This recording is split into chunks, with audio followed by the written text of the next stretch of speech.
A lovely good evening. It's a Thursday and we are back on Ubuntu channel with Nsaka, and we are looking forward to having an exciting 1 hour and so minutes discussing a continuation of what we started last week, and we are looking at child abuse. Now, let me remind you viewers, please share this broadcast, tag someone, invite someone to this broadcast so that we can help each other and learn different issues pertaining to child abuse. It is very easy for you to say it doesn't concern me or I don't care until it happens to your child or someone who is closely related to you. Now, tonight we have a special guest, that is Senior Superintendent Meamui Gloria, who is going to be part of tonight's program from Zambia Police Service, and she is available to give us an insight as regards to child abuse and related issues. Good evening, Madam Gloria Mubita. Good evening, thank you. It's a pleasure to have you on Ubuntu channel. Pleasure is mine too, thank you. Okay, so just as we are getting started, would like the guests to know who Senior Superintendent Meamui Gloria Mubita is and what she does at the Zambia Police Service. Okay, thank you very much. I am Senior Superintendent Mubita. I'm the VSU National Coordinator for the Zambia Police. So basically my role is to coordinate gender-based programs on GBV in the country for the Zambia Police Service. So you can call me a programs officer or coordinator. I oversee all activities relating to GBV in the country in terms of prevention and response. Okay, thank you very much. Now, viewers, I would like to remind you that would like to interact with you. Please feel free to make your comment, your submissions, your suggestions. You can drop your comment through the comment section, or there is a WhatsApp line that will be scrolling shortly. And please, you can make use of that. And at some point, we're going to drop the studio link so that you can come into the studio and interact with us. To get the ball rolling, what is child abuse? Okay, thank you very much. So child abuse is any harm that is occasioned on a person that is defined as a child in our constitution, that's under the laws of Zambia. Under the constitution, the Children's Code Act defines a child as anyone below the age of 18. But of course, we have a penal code that defines as anyone below the age of 16. Okay. So, is there a particular unit that looks at children from the Zambia Police Service, or it's generally the victim support unit? Yeah, so as you may be aware, the VSU was created in 1999 through Zambia Police Amendment Act number 14, protect citizens from various forms of abuse, and that involves everyone who may be a victim of crime, but also over the years, due to overwhelming cases of child abuse, the government of the Republic of Zambia directed that a unit specifically dedicated to children be created. We have a unit, the Child Protection Unit, that was created in 2006 to complement the efforts of the VSU, which was largely overwhelmed by cases of child abuse in the country. So the units that deal with children in the police, the VSU itself, and the protection unit. So we work side by side. Okay. So for the child protection unit, is that unit available in all the police stations or posts? How is it? How do the public access the child protection unit? So the child protection unit is indeed available in police station. So you find it's housed in the same department as the VSU. So usually they sit side by side with the VSU and attend to the matter that may come to their attention. Okay, all right. Is there a publicly available line for the child protection unit? Well, in terms of the police service, not as yet. We're still relying on the time, but rest Okay. assured, we're doing everything possible to ensure we have a trophy line dedicated to the victims of abuse.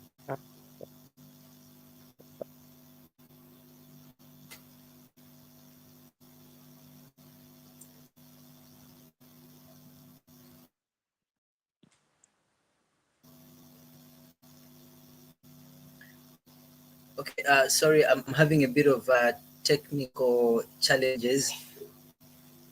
I did not get that last bit. Okay, so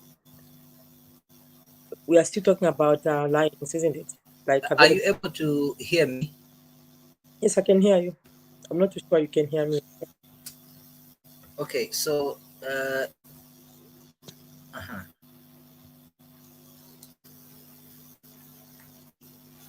yes, please. You can hear me? Okay, am I audible? Are you able to hear me? Yes, I can hear you.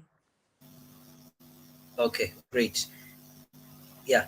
So, what I was okay, I did not get the last part of the explanation on the child protection unit. In terms of availability of toll-free lines dedicated to reporting children's Yes. cases. Okay, so I said as a police service, we are actually making a strenuous efforts to have one. We will have one shortly, but this is not the right time because we are still putting things together. Yeah. So we currently rely on the general 991. Yeah. Okay, all right, thank you. Now, in the recent past, even on social media, we've seen a number of videos trending and even cases relating to child abuse. Yeah. So now, what are the common the common types of child abuse that you often come across as the police service and victim support unit? Okay, so I'll kind of categorize them in terms of the forms. So physical abuse, we do receive cases of assault on children, and then sexually, we have quite a number of defilements and incest. And then when it comes to economic abuse, we have children that suffer economic abuse, that are neglected, that are deprived of their estates when their parents are alive, for example. And those are the most common ones in the categories of. Okay. Right. So I'm going to ask in terms of general statistics concerning child abuse. I don't know if they've changed, but I was looking at something from 2022, which said about 5,301 children were victims of child abuse. That is from the 22. Is that still the same, or maybe that number has changed? Yeah, so our compilation depends on is done quarterly and annually. So the one that just read that annual statistics for 2022. So far we've only had statistics for the first and second quarter. So we are yet to compile statistics for the third quarter. So yeah, so the current picture that we have. Okay, all right, thank you. So now I'm going to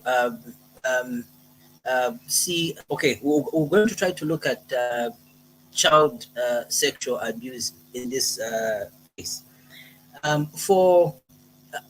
For parents, because the this program is meant for parents to be able to equipped on how to handle some of these things when they find themselves in such incidents, and even help them identify, be on the lookout, what to do as a parent, such kind of things. Now, when it comes to sexual abuse, how would you define this and how would you explain this?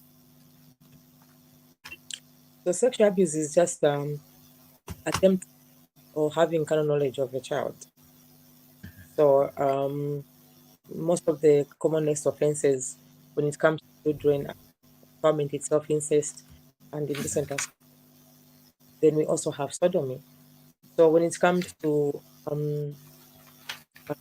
parents protecting their children from this kind of harm, the best is actually to ensure, like for the younger children that still need of care from them, they're supposed to resist from leaving them with male relations, because I think we're coming from times when we really trusted family system as a unit. A mother could leave a child with a daughter with a father, leave a girl child with any of the male relations, but that time is long gone. So they should, by all means, try to avoid. Actually, they should by all means, avoid leaving children, especially young children, in the care of the opposite sex, because there's no telling when these people strike, apparently. So you can have a history of saying the person that I'm going to leave my child with can't do that because they've never done it. And because they're related blood, that's the brother or that's the uncle or that's the father, they can't do it. And then you justify it by saying, I've always left that child and they've never done it. But there's no telling when they strike. Actually, they strike when you least expect it. So that is the number one thing. But also for the children that are able to comprehend and learn and understand one or two things in language that is age appropriate, you actually tell them about the potential abuse in terms of their private parts. You tell them that they shouldn't allow anyone to, strictly around those parts. If anything does that, then they should be able to quickly report so that at least they can access medical help in case that abuse really occurred, for example, penetration or whatever, or just for them to be sure that the child was not abused. Because sometimes children may not speak in clear terms. And then also to prevent commission of similar crimes, because I think the trend now in the country is that most of the children that are abused sexually usually confirm that it's not the first time it's happening. So to avoid repeat of these offenses, it's always great to ensure that we tell children that if someone does this to you, the best is to close as soon as possible, and also debunk the issue around the threats, because most of these abusers do threaten them not to reveal, and they work on their minds because they are children, so they know that when they threaten them not to reveal, or when they promise them something better that they may desire as children, then they won't reveal. So all those issues must be discussed with children. Okay, okay, I'm going to take you back a little bit. So you've mentioned incest, okay? And from explanation, it's like most of the people, most of the children that are victims are mostly girls, female. Am I correct? In terms of the Yes, majority of cases? statistically Okay. correct. Okay. Okay. So if I'm going to get into vernacular manje. Mukakamba incest, you mean a situation where a tate agona na mwana wake? Am I correct? Okay. Yes. And My cases, much thicker, you usually receive my cases here. So Yes, they're very common these days, actually. okay, and this is where you advise that when our car is not wazisiwa with wamuna, not to leave female children, girls, with whether it's a relative, as long as they're opposite sex, to be very careful when they are left alone. Yes. Okay. Yes. Now, yeah. Okay. For a parent, what are the things that they can look out for? If say that can help them know, okay, Wimwana is going and is going through sexual abuse, even that they need to look out for. Okay, so for children, depending on the age, the younger, the easier to tell. When you bath them, when you are bathing them, for example, like very small, you realize that they might be showing signs of pain around their private part. Then, if they were injured, for example, if the penetration was left injuries, especially in very young children, just some cases they'll be, and then sometimes that passes without the parents speaking, whatever reason, maybe they may not have been around for a long time, that those things are healed. They may contract some STIs and they'll be able to see, honest. And then when they take them to the hospital, that actually that's an STI. And where else can a child get an STI? Those are sexually transmitted diseases. Sometimes they'll just pain when urinating. They may not be able to walk properly. They may also be withdrawn. We have a case in Chibbonta where a child actually was not even motivated to go to, when asked why it was hanging around, told the person inquiring to say, my dad abuses me all the time when I goes for work, because the mother that time was a maid and the father was a security guard. And these people have very good working times, because when the other one is working, one should be able to take care of the child. But it's during that same time when the mother was away for work that the father used to abuse the child. That the child was thrown, and then even the walking, you could see that the police station. So I don't know, it's things that the parents can tell. But then when you go to the classroom, well, teachers also may not child that was active is becoming inactive, less engaged, performance is going down, always looking thoughtful, attentive, lost. All those who know their children, who are trained, will be able to inquire more around what is causing that. Then that is how children disclose. All right.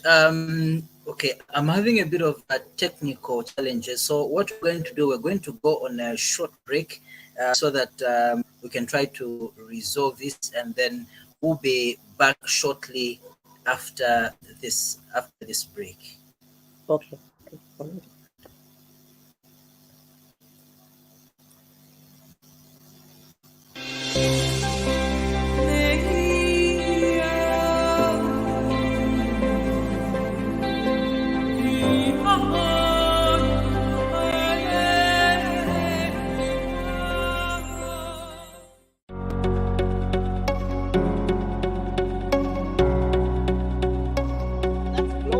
Globally, 85% of infertility is because of infections, typically the chlamydia and the gonorrhea. That your time is up. Thank you so much. Okay. Since I've been mentioned, I can react to what comment Chinda just Yes. I haven't finished my point. Remember, No, let me finish my point so that my brother can. Does the Patriotic Front know the kind of damage they have done to our economy and to our country. I do not. The alleged abduction of Pamela Chisupa, and this case has really kept us on our toes. And in as much as nobody has been acquitted from this new dawn administration cases that have been started. There's nobody that has been acquitted. Okay.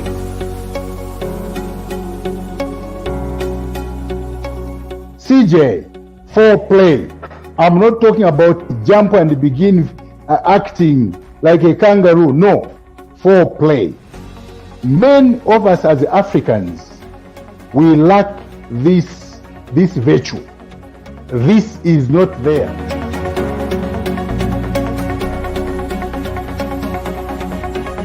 Yeah, the time project ku Malabo. What's about the first game toilet was Senegal. I think very tutasana underrated because even the warm up, you can see the way they are doing warm up. But munakati bola na bawina kale nyo. It's actually good if you start creating competition in the team. If you don't create competition, then you will have a problem. Who to replace when one is injured? The names people have been calling me, I accepted them and I welcomed them. But what I would prefer being called as a nickname, I would prefer being called Sambalong.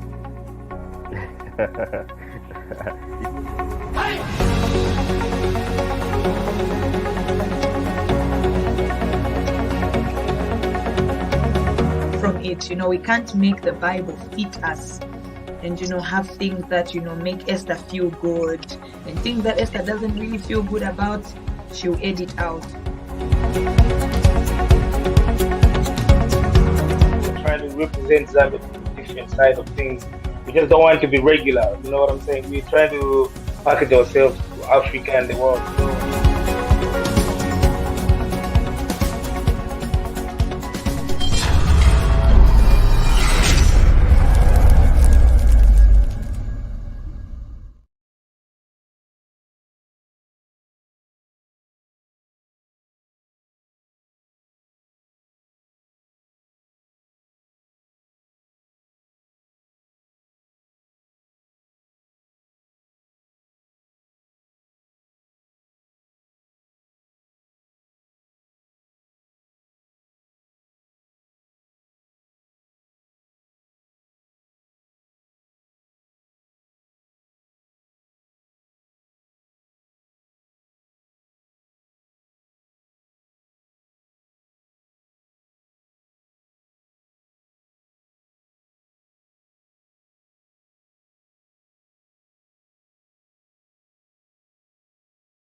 Apologies for that technical challenge that we're having over there.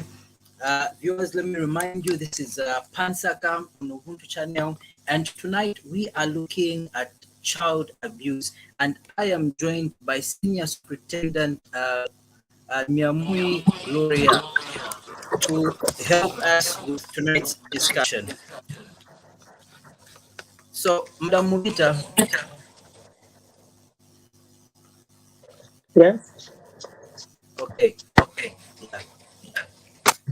So we continue on sexual abuse. Okay. I'm getting a feedback.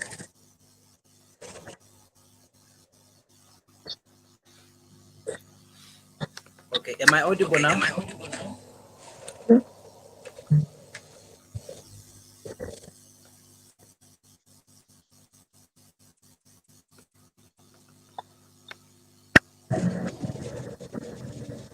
Okay.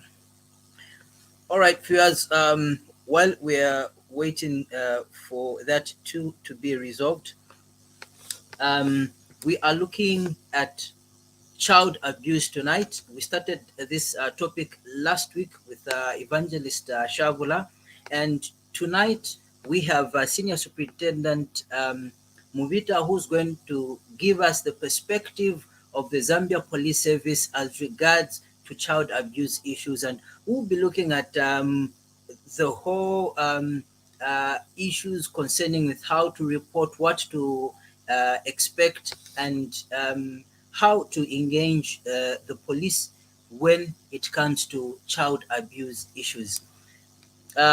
We will be sharing the link shortly so that you're able to interact with us in the studio. Please feel free to drop a comment through the comment section, and we'll be able to read it out as well as be able to give a response to it if it requires a response. Madam Mubita, are you able to hear me? Yes, I am. Okay, great. So, before we went on the break, we were looking at sexual abuse, and you were giving examples and hints what parents should look out for in order to be able to identify that a child is being sexually abused. Now, from the victim support unit, at what point should a parent report their suspicion or the incidents of sexual abuse? And as they are coming to the police, what is your expectation? What do you expect from the parents? Okay. So as soon as they suspect sexual abuse, they should not hesitate. They should be able to go the police report. And so what the police will do, can you hear me? So the police will immediately issue a medical report so that the child is examined, treated. If there's need for them to be treated, if anything is found. But if anything is everything is okay, the medical practitioners will be able to state as such. But overall, once the medical report goes back to the police station, and then the evidence is assessed, and then it's confirmed that indeed for the sexual abuse took place. In this case, we're talking about medical-related sexual abuse where you need medical evidence. Then they can now go on to process the case, open a docket of case, collect more evidence, finish up and take it to National Prosecutions Authority for prosecution. But then we also have cases where you may not need medical evidence. So, for example, but just so as to ensure the child is okay, medical exams will still be done, medical report will still be issued.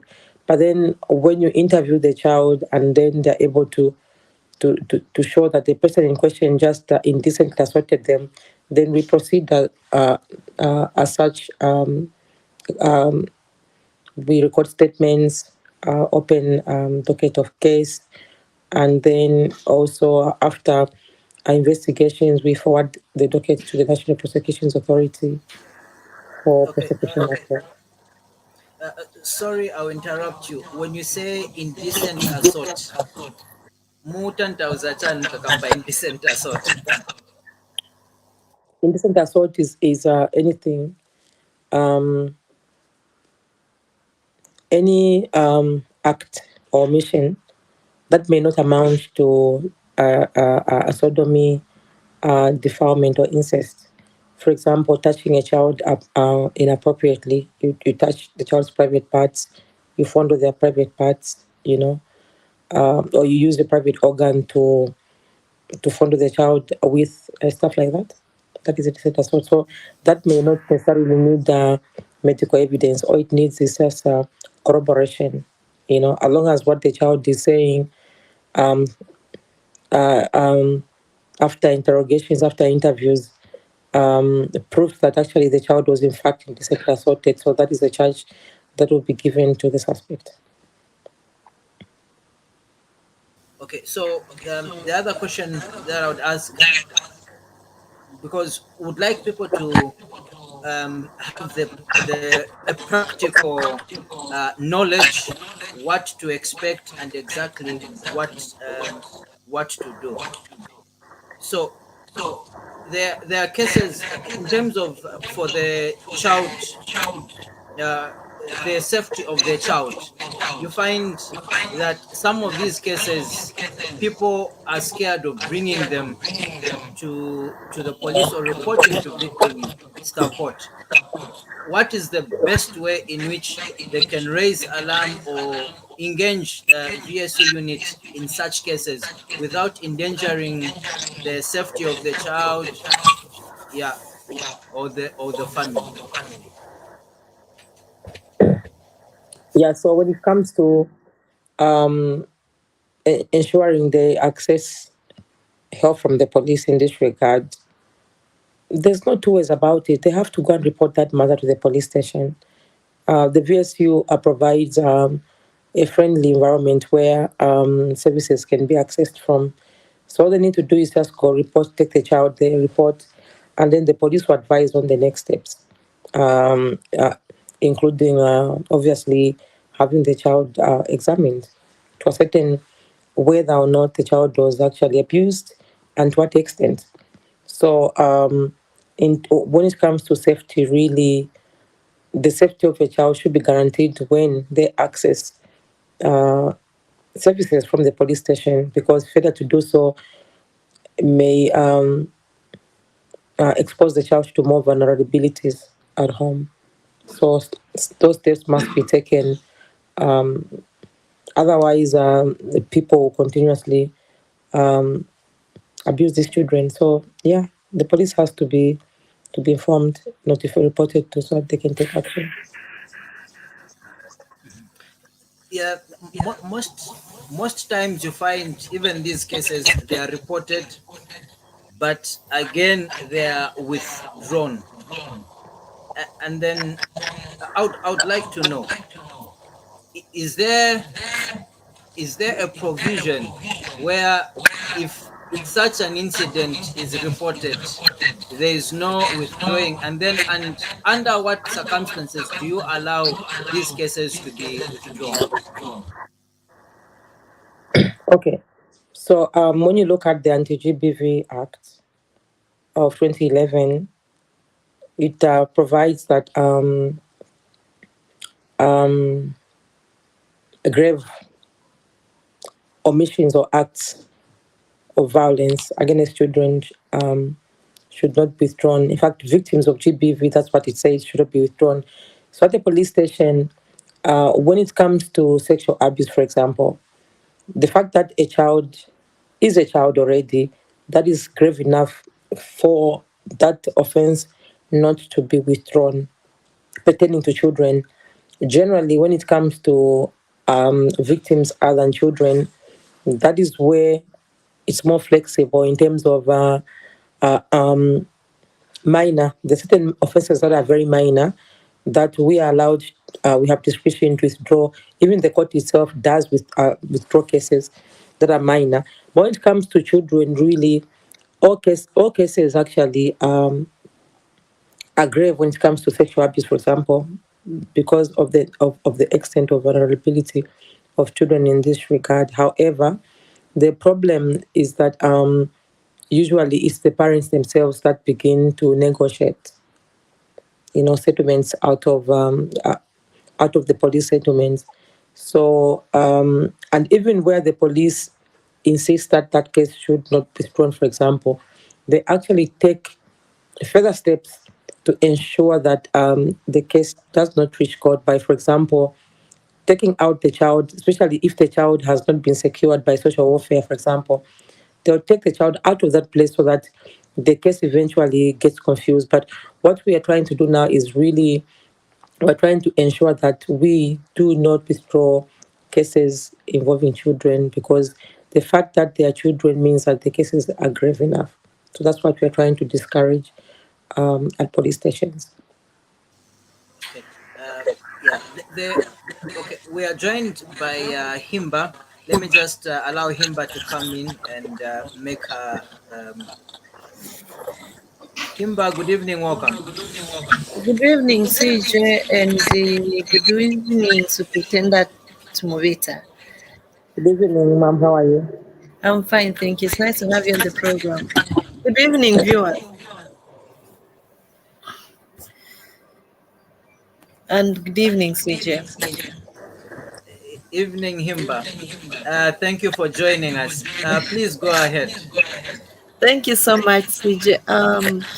Superintendent, when a case is reported, especially that involves juveniles, what is the procedure and what services do you offer at Victim Support Unit? Okay, so when a case is reported involving a minor, for example, we ensure that the child, through issuance of a medical report, accesses free medical services in terms of examination, and if they find an infection thereof, treatment as well. Then also we facilitate the child accessing shelter outside the abusive home, because we know that if the child continues staying in that home, they will compromise the child's testimony. They do take out children and move them out of the places where they can easily be accessible by the police and social welfare, as well as health practitioners, just to compromise the case. So to the parents of the child as well, and depending on the age of the child, we also provide counseling to the victim, especially if they are older children, to be able to know that in as much as they have been abused or traumatized, they can still, you reassure them that they can still be okay. We also counsel the family and stand with the family as well and support them throughout the process, because as you know that the court proceedings are very tedious and very lengthy. So the victim support stands in to ensure that they're supported throughout the process in terms of accessing services within the organization and outside as well. Okay, thank you so much, Superintendent. I also would love to find out if you've got other organizations you work with, despite the social welfare, which are from the private sector, as well as do you have other programs you have for children who are survivors of sexual or any kind of abuse? Are there any other programs you have for them as you integrate them back to society? Okay, so in terms of collaboration, we collaborate with a lot of stakeholders, both governmental and non-governmental. As you know, we are first responders and the first point in terms of accessing justice. So you can imagine how sought after our partnership is from stakeholders both locally and abroad. And then when it comes to maybe just to mention some of them, there are just way too many.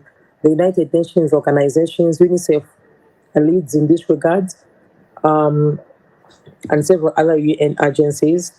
Then we have local NGOs, the WILDAF, VILSA, the CCP, and there are too many actually to mention. So we enjoy overwhelming support and collaboration from within and abroad, including yourself, Himba. I believe that your broadcast is being done. Thank you. And so we are very grateful.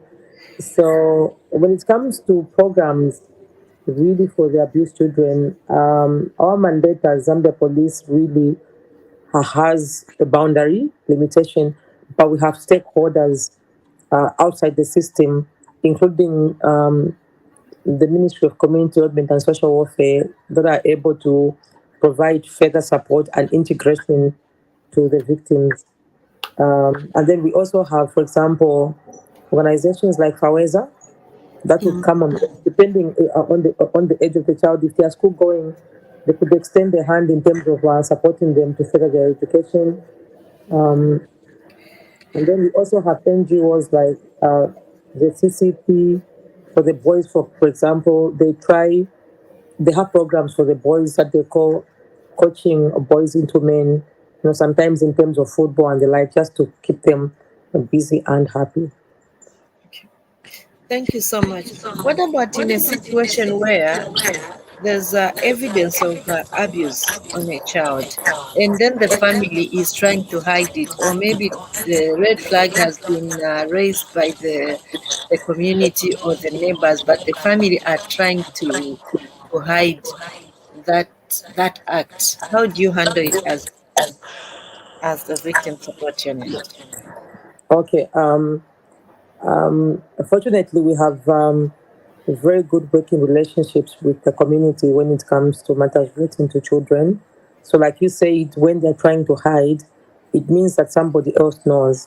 And it is the same people who know, the neighbors, for example, the teachers who a child may have disclosed to, and including some other members of the family who may not agree with the prevailing situation to not go ahead and report the case. So, provided we receive such information, we do follow up and ensure that the perpetrators are brought to book.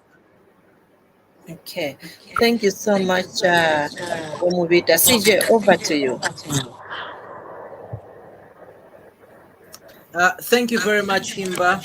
We are joined by Mr. Mkedebai. Mkedebai, good evening and welcome to the program.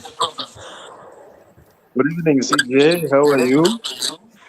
Fine, thank you. It's good to have you. Thank you so much. Kumanziwan, what is it? Enshak Manziwan Chango. For him, Bamukan.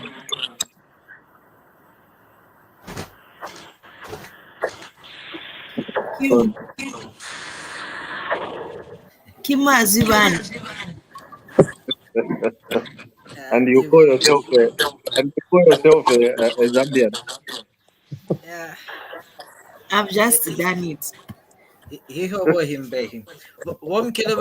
have Madam Gloria in the studio from Victim Support, Zambia Police Service. Please, your comment, contribution, or question in line with today's program. Okay, thank you so much. First and foremost, we just want to thank for Mubita for having had time to come and educate us on the issues to do with child abuse, or with what the victim support are doing in mitigating such kind of cases. I think we've heard a lot that has been said, and the good thing is we are backed up by the law. And the other thing is we have some conflicts. The current law that we have, and the customary laws that we have, or traditions that are in conflict with issues to do bordering on child abuses. There are situations where families, as alluded to earlier, that they intervene and they would rather resolve matters exterior, rather outside court settlement, withdrawing cases. Can the police compel the victim or the family to the victim to proceed with the matter to court? Okay. Do you have any power when somebody comes and says, since I'm the guardian of this infant that has been abused, and we have discussed matters with the perpetrators, and we have come to a reasonable settlement. Do you, the police, have the power to compel or to take the matter privately without the complainant? Thank you. Okay, so thank you very much. So when it comes to withdrawals, especially relating to children, the victim is a child. So when a parent wants to withdraw a matter involving a child, really, I think what guides us also is best interest of the child. So yes, we do proceed up to court in those cases. The challenges may be in court where probably they'll try to sabotage the testimony of the children, and just compromise the evidence being submitted, because they tend to become hostile on behalf of their children. But really, yes, we do proceed in some cases, because you see, when it comes to issues affecting children, I think it's about really the seriousness that we attach to the children, and that is one thing we really are working towards trying to minimize, because the children are very vulnerable. It's unlike adults who are able to make decisions. Children can't make decisions. So it's us, the police, who should stand firm and make decisions in the best interest of the children. So yes, we do proceed to court. Thank you. Sorry, I just wanted to follow up on that one. What happened to the parental rights? Do they cease, or do you get an order to relinquish the parental rights over, or the guardianship over the victim? We don't relinquish any parental responsibility, because in fact, parental responsibility must be seen to prevail in a matter involving a child. So what we simply do is just to go with what the law provides. A crime has been committed, and we proceed to court. What happens in court in terms of really the trial and evidence being submitted really should be then under the hands of the court. But we don't relinquish any parental responsibility. A crime is a crime. So children need to be protected. If the parents can't protect them, then we as a state should proceed to ensure they access justice. They still remain their guardians. Maybe the final question. Sorry, CJ. The final question, my sister. What are the most prevalent cases that you in a victim support countrywide, especially pertaining to the subject matter? What are the most prevalent cases that you have successfully, or what's the statistics? What are the statistics of cases that you have successfully prosecuted and seen to it that the victims, the perpetrators, are behind bars? Okay, so thank you very much. In terms of prosecution rates, I'll not be able to tell, that should be very clearly answered by the National Prosecutions Authority. But just generally, we do prosecute cases. I think you're able to tell even from the few that make their way into the media that from time to time you see convictions being posted on Facebook, but that's just the tip of the iceberg. So we do secure convictions in that regard in cases affecting children. Okay. Thank you very much. So, just riding on what Obom Chilabari had asked, in the community, so it's possible when, let me say, a neighbor sees something wrong happening in a house, they are able to come and report, and police are able to go to that place, apprehend the people that are abusing children, and even take it further. Is that correct? Absolutely correct, and that's the best practice. In the modern world of policing, we are promoting community policing, and that is what we call community policing, working together with members of the community to resolve problems.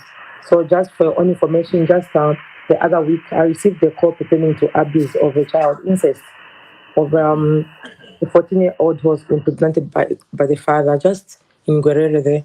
So that call came from a member of the public, and we followed up. And as we speak, the father is in detention and the child is at a shelter.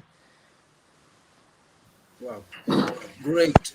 So, viewers, you hear, in case you see something wrong happening in your neighborhood, Osayopa, police are there to protect, they are there to help.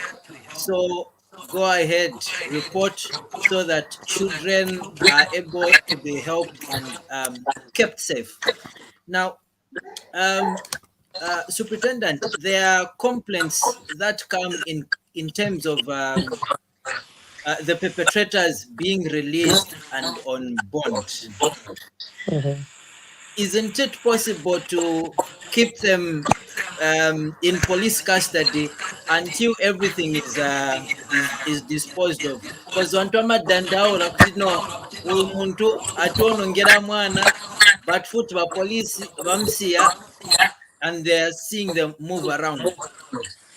What is your position, and can you clarify on some of these complaints that we get in the community?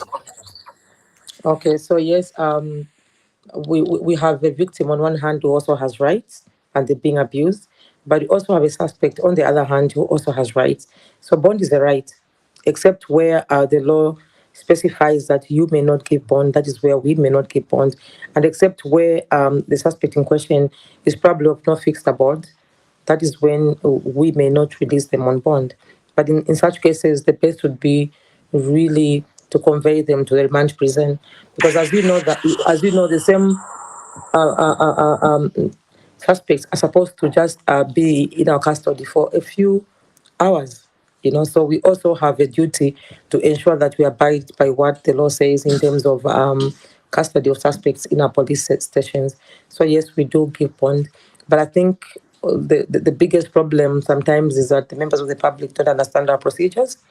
The moment they see somebody out of police custody, they think the case is over. So probably the idea is just around strengthening communication around the next step, just explaining the whole process to the victim's family. Okay.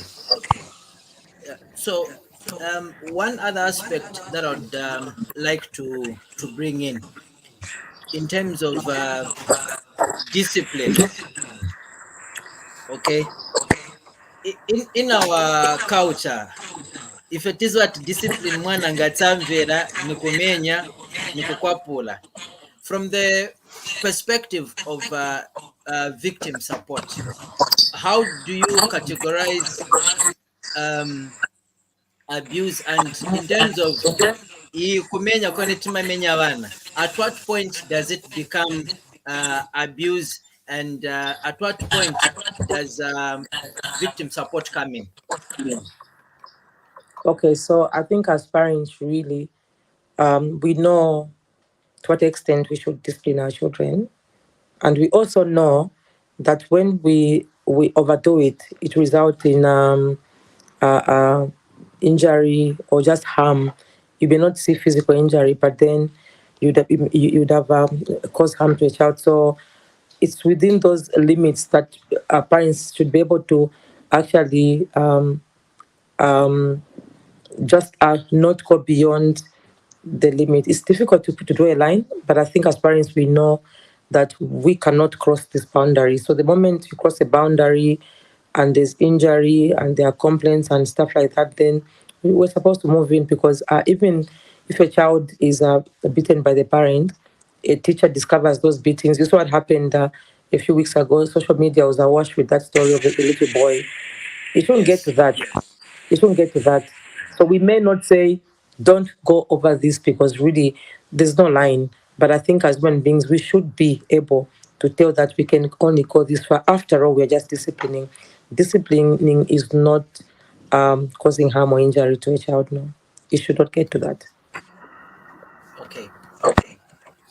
So the other question that I have, in terms of sexual abuse or sexual cases involving minors, like in the compounds, it's quite common whereby teens are impregnating each other. How do you handle such cases? Do they also fall under abuse? And how does victim support handle such issues? Okay, so we have a new law, the Children's Code Act, which was enacted last year in August. So that law stipulates what should be done when minors impregnate each other. So what it promotes is diverting a child, meaning channeling a child away from the court. So when such a thing happens to children, of course, the matter will be reported to the police. That is from age 12 up to 18. The matter will be reported to the police, and the VSU will assess the case, interview the child. But one of the things that will qualify a child to be diverted is the fact that they should be able to admit the offense. So once they admit the offense, and together with other factors that should be assessed, then a child will be diverted simply by choosing from a number of options, diversion options, including a formal reprimand by a law enforcement officer, an informal reprimand by a law enforcement officer, or it could get into counseling and stuff like that. And the idea is to ensure that a child is not introduced to the criminal justice system and looked at as a criminal at an early age, but should be given a chance to grow up and contribute to society. Because obviously the law understands that some offenses are committed because children are just children. So that is what the law has come with. And I hope that people will not complain against it and say that we are letting go of children, but that is exactly how it is. So when that law was enacted last year in August, the children that were in custody, actually, in fact, when it was enacted, that time, children aged 8 were criminally liable. But the moment the law came into force last year in August, all the children below the age of 12, regardless of what offenses they had committed, were released. But in this regard, I'm talking about children who are criminally responsible from the age of 12 to 18. So typically the system, the law wants them not to reach court. They'll only reach court if they fail to comply with the diversion option. They are given, if the option is, for example, to cancel them for a period of over a period of time, and they fail to comply, and after making inquiries into why they failed to comply, it's just because probably they didn't commit themselves to comply to that diversion option, then they may appear in court. They may be subjected to appear in court. But however, if failure to comply to a diversion option is caused by probably factors beyond their control, or probably the parents not being supportive, then they'll be given a chance and given the same kind of diversion, probably counseling, to undergo counseling in this case. So that is what the law provides when it comes to children who for example, commit defilement as children. Okay. Well, thank you very much. I'll request you to clarify so that we should explain when you say formal, is it formal reprimand or informal reprimand? What does that mean and what does that involve? So we are talking about generally children and them committing offenses, for example, because you spoke about compounds, teens doing ABCD. So depending on the nature of the offense and after assessment, those that qualify for just kumukalipira child be like, mwana, you kind of just kalipira the child, you know what I mean? Osaka Bwezepo and stuff like that. You take them through the idea that what they did was not correct, it was not good, and the next time they do it, they actually may not go off that easily. That is an uninformal reprimand. So uninformal reprimand would not demand any record at a police station. So the child will just be reprimanded and no end will be made then one as I ender. And then a formal reprimand will be entered, will be entered in the occurrence book or in the register, they call them registers in the new law, and then will be available at the police station for 5 years. Then after 5 years, they will be expunged from the police station, meaning they'll be destroyed, the records will be destroyed. So that's what I mean. Then in some cases, the other options could be counseling or family group conferencing, even mediation. In some cases, they just simply need mediation between the parents of the other child and the family of the other child. So you mediate over it, resolve the issue, and let them go. So that is kubankazika no kambisana. Mediation, yeah. Okay, great. In terms of early marriages, I would like you to touch on that one as well. Okay, so for child marriages have always been an offense. Even before this new law was enacted, we have the Education Act, which criminalized marrying off Elena or marrying Elena. But however, that law was kind of selective. Of course, it being the Education Act, it only protected children below the age of 16 to start with, and also children who were in school. So for a child to be deemed to have been married off and for an offense to have been established, the child should have been below the age of 16 and should have been a learner. That is the Education Act of 2011. But the Children's Code Act of 2022 has really made things easy, because now it just explicitly states that child marriage is an offense, meaning that it does protect children who are both in school or out of school. Yeah. Okay, thank you very much. I would like to bring in Tom Keller, if you have any questions or clarifications, or maybe an addition to that. Thank you so much. I think Ritumezi Kezeli, you have really explained everything. I think those who have not heard, they could replay this program again. The other issue I wanted to find out was how well are you as victim support countrywide taken good care of by the current government? Are you being supported in terms of funds? What challenges are you facing, especially reaching the remotest areas when crime, domestic violences, or cases that borders under your jurisdictions, especially in family-related matters? How well equipped are you to handle these matters promptly?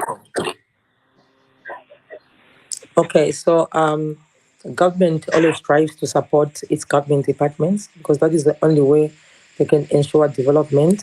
they do it directly or through partnerships with, for example, we have funding from the United Nations, the JRZ program on GBV that really comes through to support us.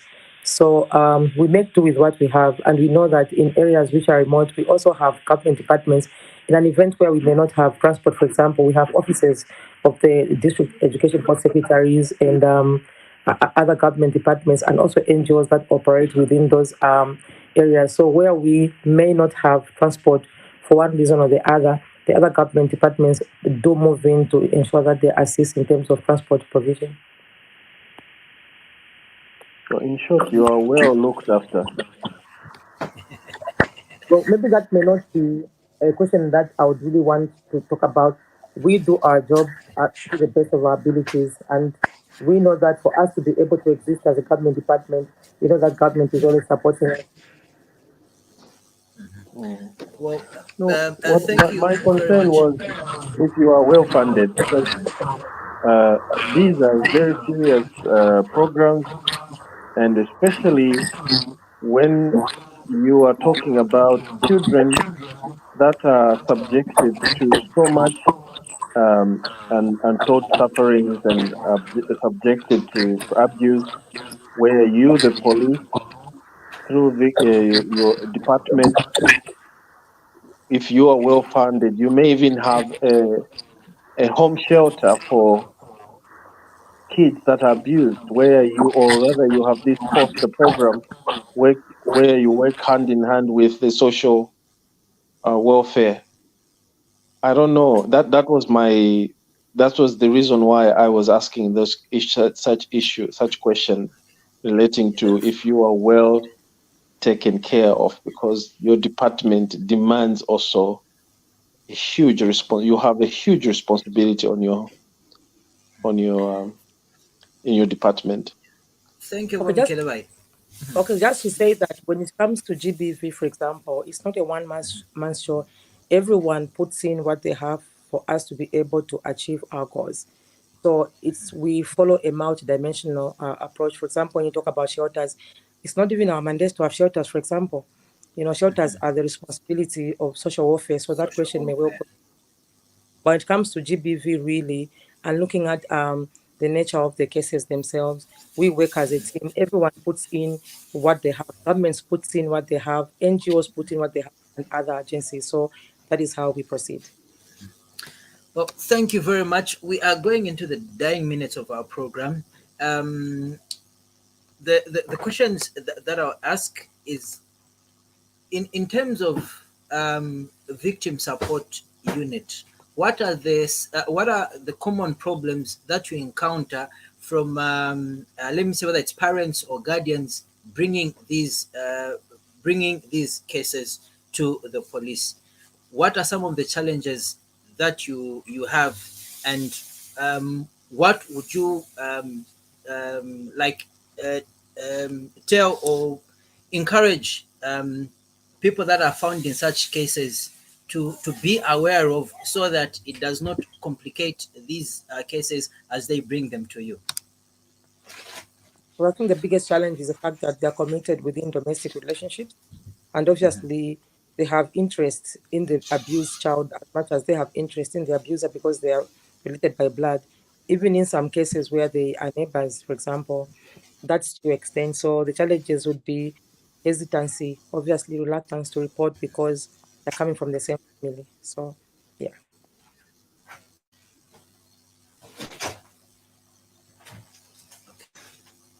Then, in terms of prevention tips, what prevention tips would you give to parents and guardians?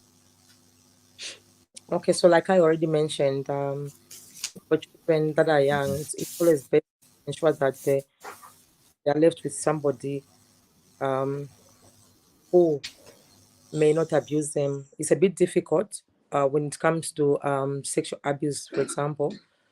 But then I think parents should have a very keen eye on who they leave their children with in that regard, because like I said earlier, it's very difficult to tell who is going to do what to your child within the same homestead.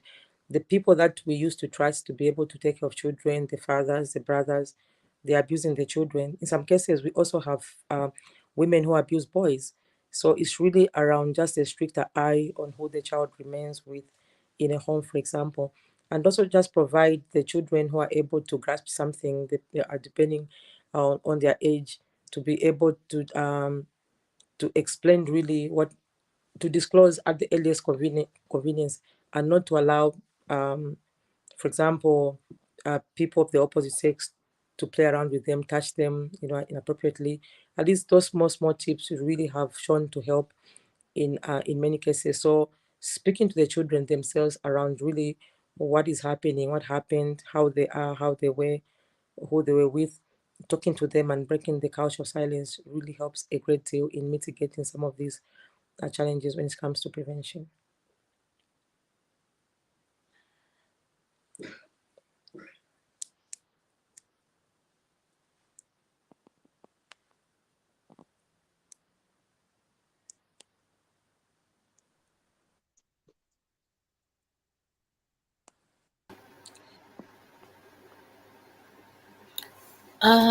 Superintendent, in a situation where a child Sorry. has also consented, especially when we are talking about early marriages, where the child has really consented this and they also want to get married, how do you handle such a situation as victim support?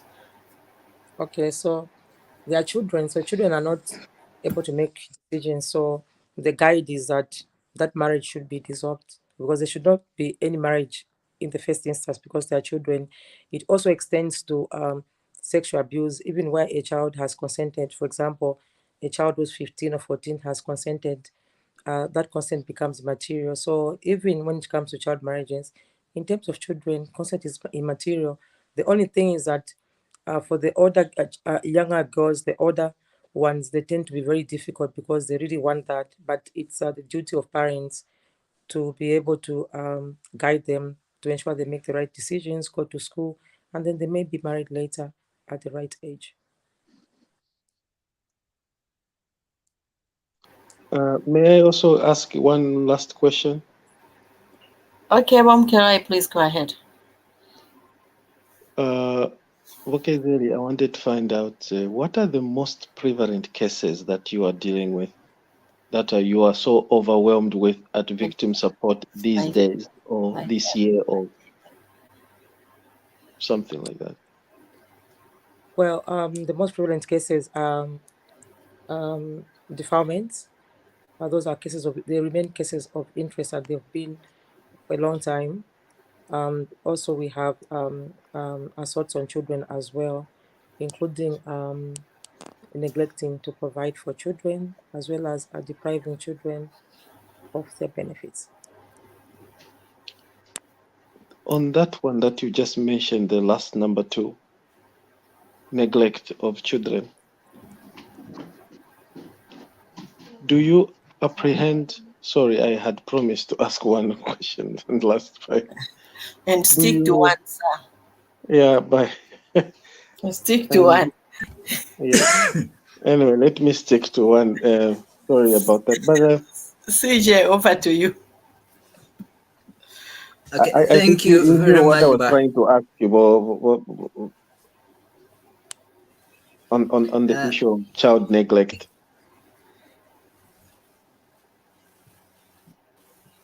Okay, there's something on this book where one is asking, one Enoch is asking, does ZP or disciplinary if problematic?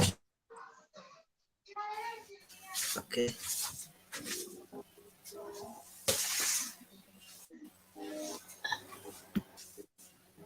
Okay, let me just maybe trying to ngati mwana vuta pa nyumba. Is Zambia Police Service able to help with disciplining a child? Well, we are mandated to provide counseling to offenders. So in that regard, we may offer counseling to a child, and that's a discipline that we can give as far as the police is concerned. Okay. Could you beg a minimum 4 square,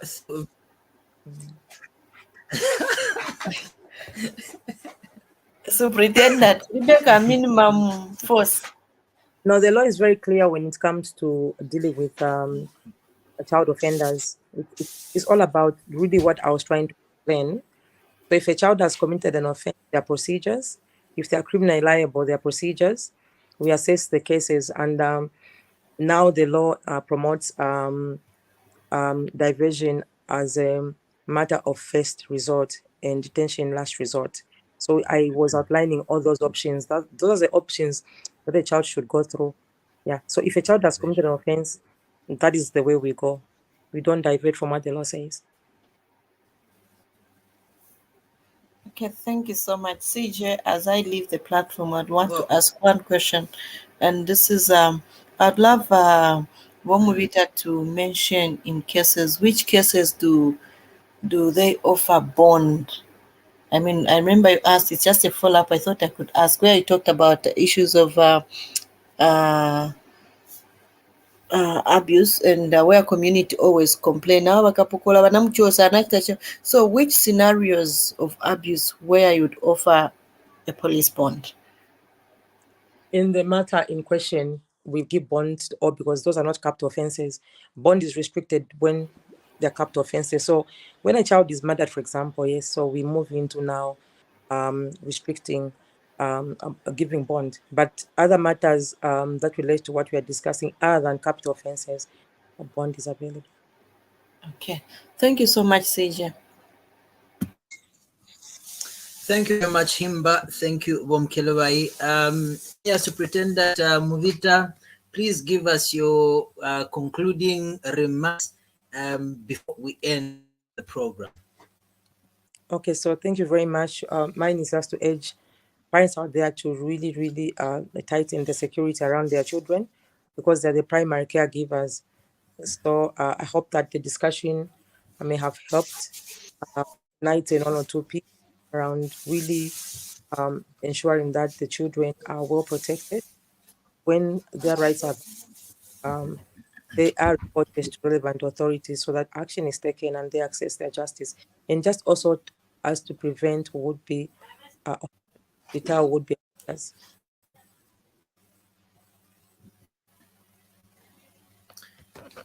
Thank you very much. It's been a lovely 1 hour, 18 minutes. We had a few technical glitches here and there. Our phone lines didn't seem to work, but want to thank you for being part of the program. Thank you very much, Madam Mubita, for accepting our invitation. We'll definitely go again so that you can get us more on issues relating to victim support and social life around our communities. Thank you. Thank you so much, and bye. Okay, thank you. Womkilebai, thank you. Himba, thank you. Viewers, do make viewers to follow on our media platform on Facebook. It's Ubuntu channel here, on our Ubuntu channel, YouTube Ubuntu channel, and please do salute to Ubuntu channel because every day at 20 hours we do have a program coming your way. For example, tomorrow we'll be having a sports program at 20 hours. Saturday we have view, and there will be a special view coming through. On Sunday we have Gospel Zone. Monday we have Live Out. Tuesday we have Let's Talk Politics, and Wednesday we have Meet Your Leader. On a Thursday like this we have Pansa. So do stay tuned and make it with us so that you don't miss next week's episode of Pansaka right there on Ubuntu channel. From me and everyone part of this broadcast, we want to say thank you and God bless.